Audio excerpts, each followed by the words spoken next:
Welcome to my channel learn with Raqqa. இன்றைக்கி நீங்கள் பார்க்க போகிறது சோலார் சிஸ்டம். சோலார் சிஸ்டம் அப்படின்னா என்னதுன்னா, வாஸ்ட் கலெக்ஷன், ரொம்ப பெரிய கலெக்ஷன் ஆஃப் செலஸ்டியல் பாடிஸ். அது வந்து பிளானட் ஆகட்டும், மூன் ஆகட்டும், ஆஸ்ட்ராய்டு ஆகட்டும், காமெட் ஆகட்டும், எதா வேணால் இருக்கட்டும், சன்னு வந்து அது சுற்றுது, ஆர்பிட் பண்ணுது அப்படிங்கிறாங்க. ஓகேவா? இந்த எல்லா பிளானட், மூன், ஆஸ்ட்ராய்ட்ஸ், காமெட் எல்லாமே ஆர்பிட் பண்ணி நம்ம சன்னை சுற்றுது இல்லையா? அதுதான் வந்து சோலார் சிஸ்டம். ஓகேங்களா? ஸோ இந்த மூமெண்ட் சன்னை சுற்றி அது மூவ் ஆகுது இல்லையா? அந்த மூமெண்ட்டோட பேர் என்ன அப்படின்னா அது ரெவல்யூஷன். ஓகேங்களா? ஸோ அதுக்கு பேர் ரெவல்யூஷன். ஸோ சன் அப்படிங்கிறது என்னது? சன்னும் வந்து ஒரு ஸ்டார் தான். அது வந்து ரொம்ப ஏர்த்துக்கு ரொம்ப க்ளோசஸ்ட்டில் இருக்குது, ரொம்ப க்ளோஸாக இருக்குது. ஓகேவா? ரொம்ப ஹாட்டாக இருக்கும் அப்படின்னு சொல்கிறாங்க. ஸ்பெரிக்கல் பால் ஆஃப் கேஸஸ், அது ஃபுல்லாகவே கேஸால் இருக்கும். அதோட ஷேப் பார்த்திங்கன்னா ஸ்பெரிக்கலில் இருக்கும் அப்படின்றாங்க. ஸோ ஹீட், லைட் ரெண்டுமே வந்து அது ப்ரொடியூஸ் பண்ணுது. எர்த்துக்கு மெயின் சோர்ஸ் ஆஃப் எனர்ஜி வந்து எது? சன் தான் வந்து மெயின் சோர்ஸ் ஆஃப் எனர்ஜி அப்படின்னு சொல்கிறாங்க. ஸோ சன் பார்த்திங்க அப்படின்னா 100 டைம்ஸ் ஏர்த்தை விட பெருசாக இருக்கும். ஏர்த்தோட டயாமீட்டர் கம்பேர் பண்ணும்போது சன்னோட சைஸ் வந்து 100 டைம்ஸ் பெருசு. பட் அது ரொம்ப தூரமாக இருக்கிறதுனால நம்மளுக்கு வந்து இங்கேருந்து பார்க்கும்போது சின்னதாக தெரியுது அப்படி சொல்கிறாங்க. ஓகேங்களா? இதுதான் சன்னை பற்றி. அடுத்து பிளானட்ஸ் என்ன கொடுத்துருக்குறாங்க? பிளானட்ஸுங்கிறது லார்ஜாக இருக்கும், பெருசாக இருக்கும்.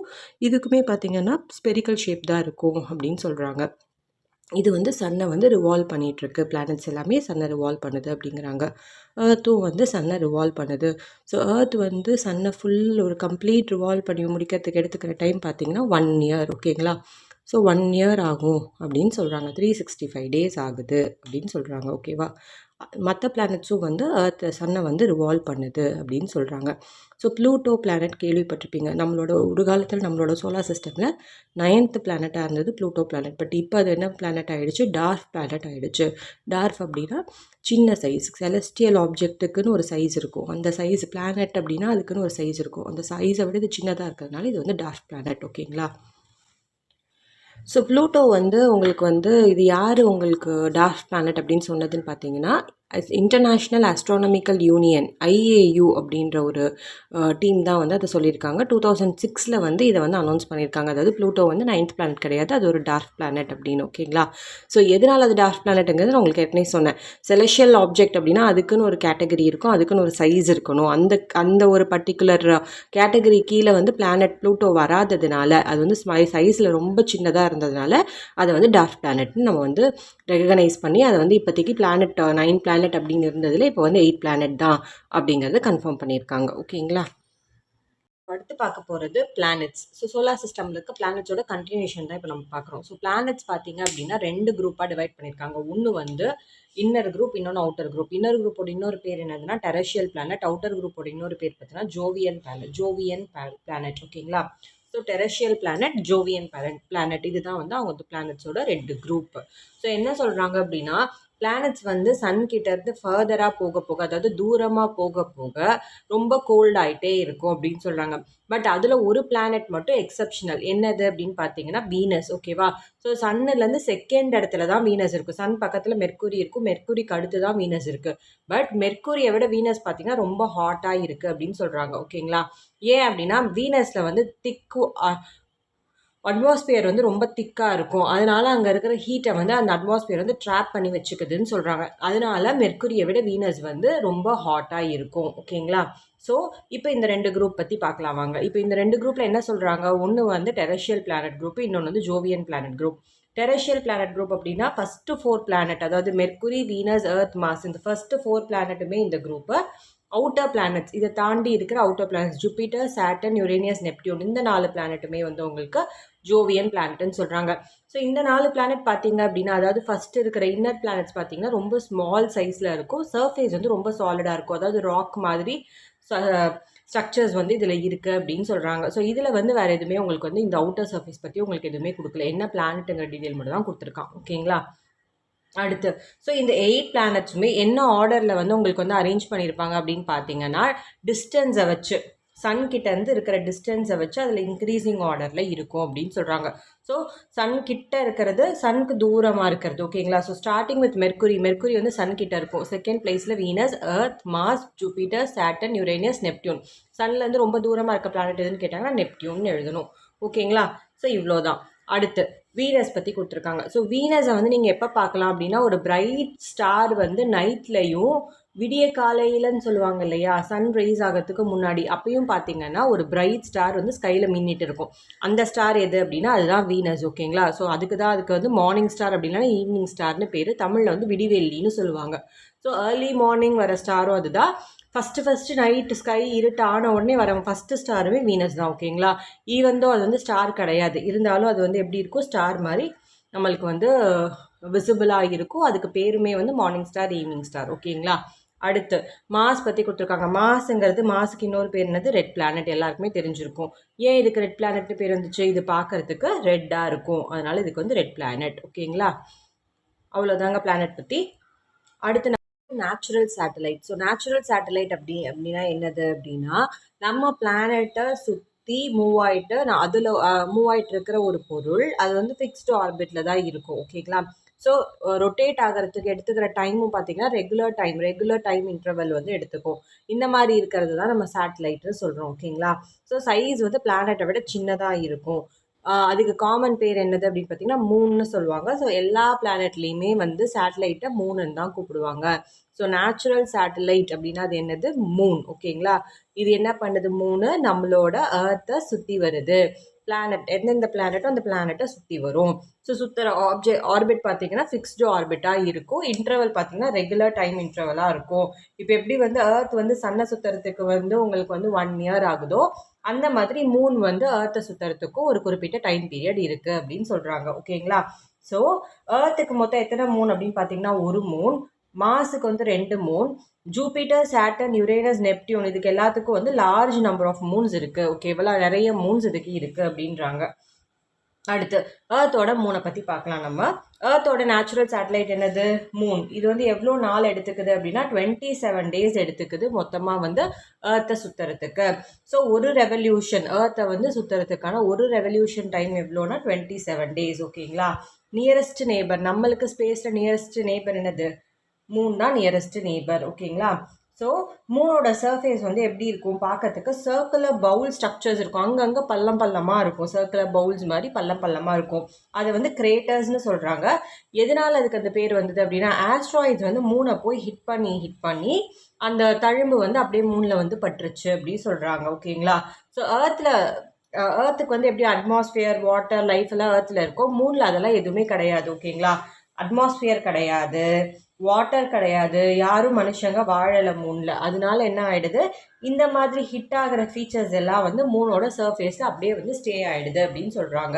ஸோ எவ்வளோ டைமுக்கு, ரொம்ப லாங் டைமுக்கு அது அப்படியே இருக்கிறதுனால தான் அங்கங்கே பள்ளமாக நம்மளுக்கு வந்து தெரியுது அப்படின்னு சொல்கிறாங்க. ஓகேங்களா. ஸோ ஹியூமன்ஸ் என்ன பண்ணுறாங்க, ஸ்பேஸ் கிராஃப்ட்ஸ் வந்து அனுப்பி மூனோட சர்ஃபேஸை வந்து எக்ஸ்ப்ளோர் பண்ணி அதை புரிஞ்சுக்கிறதுக்காக நிறைய ஸ்பேஸ் கிராஃப்ட்ஸ் வந்து அனுப்பியிருக்காங்க. இந்தியா வந்து என்ன அனுப்பியிருக்காங்க, சந்திராயன் அனுப்பியிருக்காங்க. சந்திராயன் மிஷின்ஸ் இந்த ஸ்பேஸ்க்கு வந்து அனுப்பி மூனை வந்து நம்ம பார்த்துக்கிறதுக்காக, மூனோட சர்ஃபேஸ் எப்படி இருக்குன்னு தெரிஞ்சுக்கிறதுக்காக நம்ம அனுப்பின சேட்டலைட்ஸோட நேம் தான் சந்திராயன். ஓகேங்களா.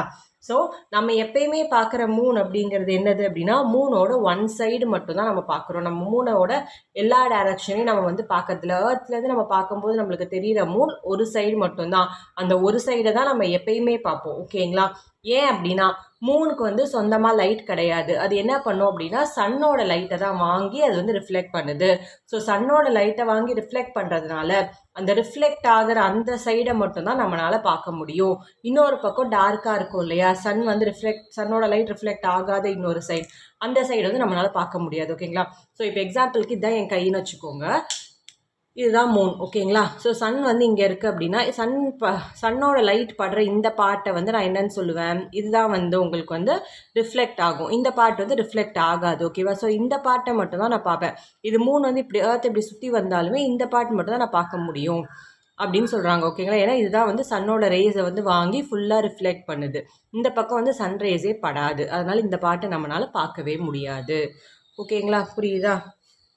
ஸோ அதை தான் கொடுத்துருக்காங்க. நம்ம பார்க்குற சைஸும் என்னென்னு பார்த்தீங்கன்னா அந்த சன்னோட ரேஸோட ரிஃப்ளெக்ஷன் தான். ஸோ சன்னோட லைட் வந்து நிறைய பட்டுதுன்னா அது வந்து ஃபுல் மூனாக இருக்கும். சன்னோட லைட் கம்மியாக பட்டுருக்கு அப்படின்னா அது வந்து அந்த மூனோட ஷேப் மாறிட்டே வரும். கிறிசன்ட் மூன், கிப்பஸ் இந்த மாதிரி நிறைய இருக்குது. ஓகேங்களா. அது எல்லாமே பேஸ்ட் ஆன் த சைஸ் வந்து எல்லாமே வந்து சன்னோட ரிஃப்ளெக்ஷன் தான் அப்படின்னு சொல்கிறாங்க. ஸோ மூன் வந்து எப்போ ஏர்த்துக்கும் சன்னுக்கும் நடுவில் வருதோ அப்படி வரும்போது அதை வந்து நம்ம என்னன்னு சொல்லுவோம், நோ மூன் ஆர் அமாவாசையா, அமாவாசை அப்படின்னு சொல்கிறாங்கல்ல, நோ மூன், நியூ மூன் அதெல்லாம் சொல்லுவாங்க. ஓகேங்களா? ஸோ மூனே நம்மளுக்கு வந்து தெரியாது அந்த டைமில், அதுதான் அமாவாசை. இதே சன்னோட ரிஃப்ளெக்ஷன் ஃபுல்லாக மூணில் பட்டால் அது என்னது, பௌர்ணமி. ஓகேவா? பூர்ணிமா அப்படின்னு சொல்கிறாங்க. இதுதான் மூணை பற்றி. ஸோ அடுத்து நம்ம பார்க்குறது ஆஸ்ட்ராய்ட்ஸ் பற்றி. ஸோ ஆஸ்ட்ராய்ட்ஸ் பற்றி என்ன சொல்கிறாங்க அப்படின்னா, சோலார் சிஸ்டமில் இருக்க ஸ்மாலஸ்ட் ஆப்ஜெக்ட் எது அப்படின்னா அதுதான் ஆஸ்ட்ராய்ட்ஸ். ஓகேங்களா? அது வந்து ராக்கி இர்ரெகுலர் ஷேப்பில் இருக்கும் அப்படின்றாங்க. ஸோ இது வந்து என்ன பண்ணோம் அப்படின்னா நம்ம சோலார் சிஸ்டம் வந்து ஆர்பிட் பண்ணிகிட்ருக்கு அப்படின்னு சொல்கிறாங்க. ஓகேவா? சன்னை வந்து ரிவால்வ் பண்ணிகிட்ருக்கு. எங்கே ரிவால்வ் பண்ணோம் அப்படின்னா இது வந்து ஆஸ்ட்ராய்ட் பெல்ட்னு சொல்கிறாங்க. ஸோ எல்லா ஆஸ்ட்ராய்ட்ஸும் வந்து அந்த இடத்துல சன்னை சுற்றி வந்து ரிவால்வ் ஆகிட்டே இருக்கும். ஸோ எங்கேருந்து எங்கே வரைக்கும் இருக்கும்னு பார்த்தீங்கன்னா ஆர்பிட் பண்ணும். மார்ஸ் வந்து ஜூபிட்டர் பிளானட் வரைக்கும் இது வந்து ஆர்பிட் பண்ணுது அப்படின்னு சொல்கிறாங்க. ஸோ இந்த ஆஸ்ட்ராய்ட் பெல்ட் இருக்கு இல்லையா, அந்த ஆஸ்ட்ராய்ட் பெல்ட்டில் என்ன இருக்கும் அப்படின்னு பார்த்தீங்கன்னா இதை வந்து பெல்ட் ஆஃப் டிபிரீஸ்ன்றாங்க. டிபிரீஸ் அப்படின்னா என்னது, உடைந்த பாகங்கள் அப்படின்னு அர்த்தம். ஓகேங்களா? ஸோ ஒரு பிளானட்டாக ஃபார்ம் ஆகாமல் அந்த பிளானட் உடஞ்சி செதறுது இல்லையா, அந்த செதர்ன துகள்கள் தான், தூள் தான் வந்து என்னது, இந்த ஆஸ்ட்ராய்ட்ஸ். ஓகேங்களா? அதுதான் வந்து பெல்ட்டாக ஃபார்ம் ஆகி அது வந்து சுற்றிக்கிட்டே இருக்குது அப்படின்னு சொல்கிறாங்க. ஓகேங்களா? ஸோ இது எப்பயுமே வந்து சன்னை வந்து சுற்றிக்கிட்டே தான் இருக்கும் அப்படின்னு சொல்கிறாங்க. ஸோ லார்ஜஸ்ட் ஆஸ்ட்ராய்டோட நேம் என்னன்னு பார்த்தீங்கன்னா செரஸ். இதை வந்து 1003 கிலோமீட்டர் பெருசா, அவ்வளோ பெருசு. ஓகேங்களா? அது வந்து இன்னும் வந்து சுற்றிக்கிட்டே தான் இருக்குது அப்படின்னு சொல்கிறாங்க. அடுத்து காமெட் அப்படின்னா என்னதுன்னா ஐசி டஸ்டி ஆப்ஜெக்ட் இது. ஓகேங்களா? ரொம்ப ஐசி டஸ்டி ஆப்ஜெக்டாக இருக்கும். இதுவும் வந்து சன்னை வந்து ஆர்பிட் பண்ணிகிட்டே இருக்கும். என்ன இதுலன்னு பார்த்தீங்கன்னா எலிப்டிக்கல்னா இப்படி இந்த மாதிரி. ஓகேங்களா? சர்க்கிளாக இல்லாமல் எலிப்டிக்கலாக வந்து இது வந்து சுற்றுது அப்படின்னு சொல்கிறாங்க. ஸோ இது என்ன ஆகும் அப்படின்னா இது வந்து அங்கேருந்து சுற்றி சன் கிட்ட நெருங்கி போகும்போது டெய்ல் வந்து ஃபார்ம் ஆகும். ஸோ இப்போ ஒரு ஸ்டார் இப்படி இருக்குது அப்படின்னா இது நெருங்க சன் பக்கத்தில் இப்படி போக போக, சன் இங்கே இருக்குது, ஸோ சன் கிட்ட இந்த ஸ்டார் வந்து போக போக இது என்ன ஆகிடும், இது ஒரு டெய்ல் மாதிரி ஃபார்ம் ஆகும் அப்படின்னு சொல்கிறாங்க. ஓகேங்களா? ஸோ இது எர்த் கிட்ட வரும்போது நம்மளால் வந்து பார்க்க முடியும் அப்படின்னு சொல்கிறாங்க. ஸோ சன்கிட்ட போக போக என்ன ஆகும் அப்படின்னா இது வந்து ஐசி இல்லையா, ஐஸ் வந்து என்ன ஆகும், சன்கிட்ட போச்சுன்னா எவாப்ரேட் ஆகும் இல்லையா. ஸோ எவாப்ரேட் ஆகும்போது அந்த எவாப்ரேட் ஆகிற பார்ட்டிகல்ஸ் தான் வந்து டெய்ல் மாதிரி ஃபார்ம் ஆகுது அப்படின்னு சொல்கிறாங்க. அதனால தான் நம்மளுக்கு வந்து ஸ்டாருக்கு டெய்ல் இருக்க மாதிரி பார்க்க முடியுது அப்படின்னு சொல்கிறாங்க. அதுதான் வந்து ஃபார்மிங் டெய்ல். அடுத்து காமெட் வந்து எப்படி அப்பியர் ஆகும் அப்படின்னா டிம்மாக இருக்கும். எப்போ சன் கிட்ட போயிட்டு சன்னை தாண்டி அது தூரமாக போக போக அந்த காமெட் பார்க்கறதுக்கு ரொம்ப டிம் ஆகிடும். ஒரு ஸ்டேஜ் மேலே நம்மளால் வெறும் கண்ணில் வந்து அந்த காமெட்டை பார்க்க முடியாது. ஓகேங்களா? ஸோ இந்த காமெட் இப்படி விழுது இல்லையா, இது வந்து வால் நட்சத்திரம்னு தமிழில் சொல்லுவாங்க. வால் இருக்குல்ல, டெய்ல் இருக்கு இல்லையா, அதனால நட்சத்திரத்துக்கு வால் இருக்கிறதுனால வால் நட்சத்திரம்ங்கிறது தமிழில். ஸோ வேறு என்னென்ன லாங்குவேஜில் எப்படியெல்லாம் கூப்பிடுறாங்க அப்படின்னு கொடுத்துருக்காங்க. சான்ஸ்கிரிட்டில் வந்து இது வந்து தும்கேத்து அப்படின்னு சொல்கிறாங்க. இந்தியன் ட்ரைப்ஸ் வந்து இது வந்து பூச்சியத்தாரோ அப்படின்னு சொல்கிறாங்க. அப்படின்னா ஜெந்தியத்தாரோ அப்படிங்கிறாங்க. பூச்சியத்தாரோ அப்படின்னா என்னன்னா ஸ்டார் வித் டெய்ல்னு மீனிங்கு. ஜெந்தியத்தாரோ அப்படின்னா star with flag, like a flag, ஒரு ஃப்ளாக் மாதிரி இருக்கிற ஸ்டார் அப்படின்னு அர்த்தம். ஓகேங்களா? இதுதான் வந்து காமெட். இப்போ நம்ம பார்க்க போகிறது மீட்டியார் பற்றி. மீட்டியார் அப்படின்னா என்னதுன்னா ராக் ஸ்டோனோட டெப்ரீஸ், அவுட்டர் ஸ்பேஸில் இருக்க ராக் ஸ்டோனோட டெப்ரீஸை தான் நம்ம வந்து மீட்டியார்ஸ் அப்படின்னு சொல்கிறோம். ஸோ இது எப்படின்னா லாங் டைம் அகோ வந்து ஸ்ப்ளிட் ஆகி, அதாவது உடஞ்சி இது வந்து ஃபார்ம் ஆகிருக்கும் அப்படின்னு சொல்கிறாங்க. இது வந்து சில சமயம் எர்த் மேலே விழும். ஓகேங்களா? அப்படி எர்த் சர்ஃபேஸில் விழும்போது என்ன ஆகும் அப்படின்னா அது வந்து ரொம்ப வந்து ஏர் ரெசிஸ்டன்ஸை வந்து ஏர் இருக்கிற காற்றை வந்து எதிர்த்தது விழுது இல்லையா, அப்படி விழும்போது என்ன ஆகும் அப்படின்னா அது வந்து பேர்ன் ஆக ஆரம்பிக்கும். ஸோ லைட் ஆகிட்டு, அதாவது எரிய ஆரம்பிச்சிடும். எரிஞ்சு ஸ்கையில் வந்து எரிஞ்சிட்டே வந்து அது வந்து கீழே விழும். ஸோ இந்த எரியறது வந்து குறிப்பிட்ட டைம், ரொம்ப ஷார்ட் டைம், சில டைம் வந்து செகண்ட்ஸ் இருக்கும், சில மினிட்ஸ்க்கு கூட இருக்கும்னு சொல்கிறாங்க. எரிஞ்சிட்டே வந்து பேர்ன் ஆகிட்டே வந்து அந்த விழுவும் நம்ம எர்த் மேலே. அப்படி பேர்ன் ஆகிட்டு வந்து விழுறது தான் என்னன்னு சொல்கிறோம், மீட்டியார்ஸ் அப்படின்னு சொல்கிறோம்.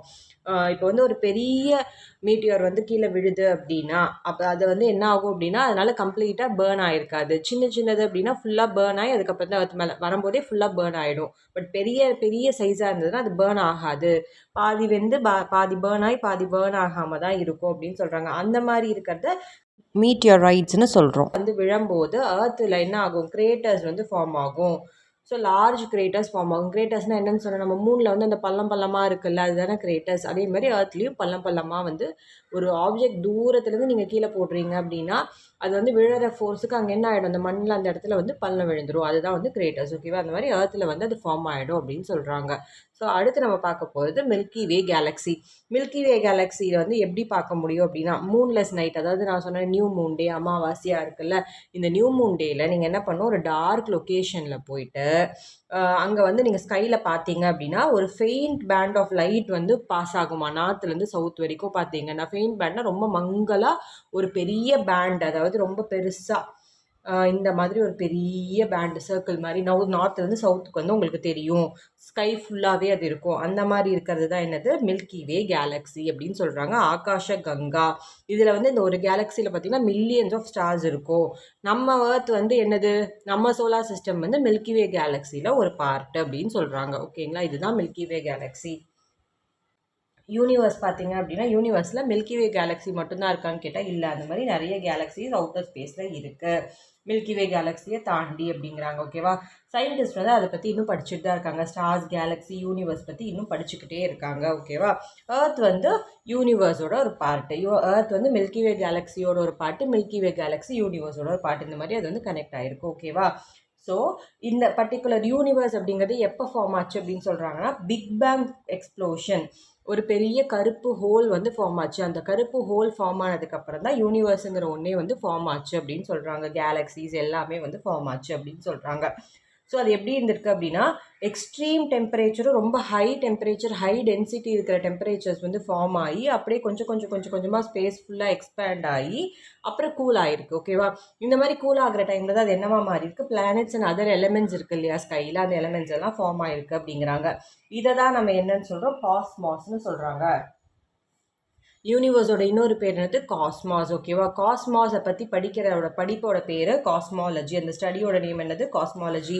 ஸோ யூனிவர்ஸோட நேம் காஸ்மாஸ், யூனிவர்ஸை பற்றி படிக்கிற படிப்போட பேர் காஸ்மாலஜி.